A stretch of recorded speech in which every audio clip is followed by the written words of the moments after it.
En ce moment, des millions de personnes font exactement ce que tu fais. Regardez une vidéo sur l'IA. Mais la différence entre eux et toi, c'est que toi, tu veux vraiment comprendre ce qui t'attend. Est-ce que l'IA va te prendre ton boulot? Pas dans 20 ans, maintenant. Dans les 2 prochaines années. Je vais te donner la réponse honnête, celle que les médias ne te donnent pas parce qu'elle est trop nuancée pour faire du clic. Reste jusqu'à la fin, parce que je vais aussi te dire exactement comment te protéger. Le cabinet McKinsey estime que 300 millions d'emplois pourraient être automatisés d'ici 2030. 300 millions. C'est la population entière des États-Unis. Le Forum économique mondial parle de 85 millions de postes supprimés, mais aussi de 97 millions de nouveaux créés. Alors qui a raison? Les deux. Et c'est justement là que ça devient intéressant. Soyons directs. Il y a des métiers où l'IA est déjà meilleure qu'un humain. Et dans ces métiers, la question n'est plus « est-ce que ça va arriver ?» C'est déjà en train d'arriver. Premier exemple, la comptabilité basique. Des logiciels automatisent déjà 80% des tâches d'un comptable junior. Deuxième exemple, la rédaction de contenu standard. Articles, fiches produits, email marketing. ChatGPT les génère en 10 secondes. Troisième exemple, le service client de niveau 1.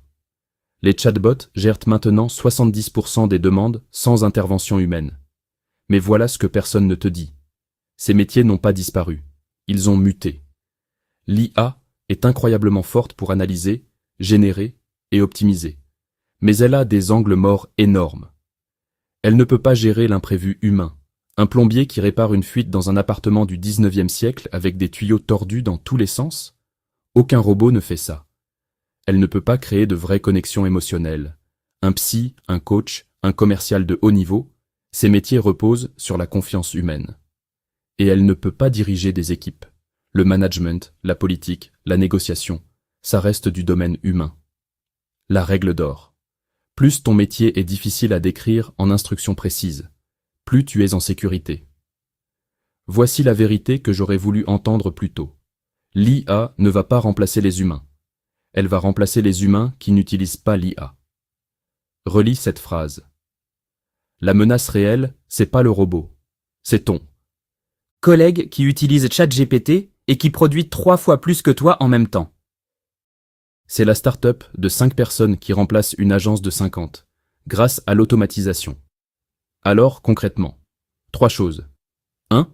Apprends à utiliser l'IA dans ton métier. Pas à la place de ton métier, dedans.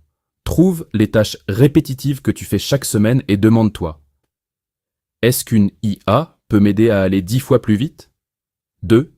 Développe les compétences humaines irremplaçables.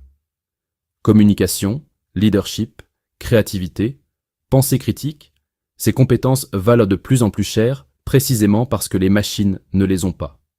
3. Crée une source de revenus en ligne.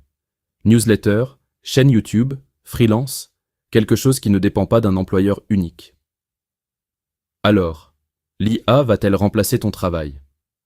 Peut-être une partie, sûrement les tâches les plus répétitives. Mais si tu joues bien tes cartes, si tu intègres l'IA comme un outil et non comme une menace, tu vas te retrouver dans une position que peu de gens ont. Productif comme une machine, créatif comme un humain. C'est ça, l'avantage de ceux qui comprennent ce qui se passe maintenant. Si cette vidéo t'a appris quelque chose, abonne-toi. Parce que chaque semaine, je décrypte l'actualité IA pour que tu sois toujours un coup d'avance. Et si tu veux savoir quels outils IA utiliser concrètement dès aujourd'hui, la prochaine vidéo est faite pour toi. Elle arrive dans 7 jours. À très vite sur Axiom.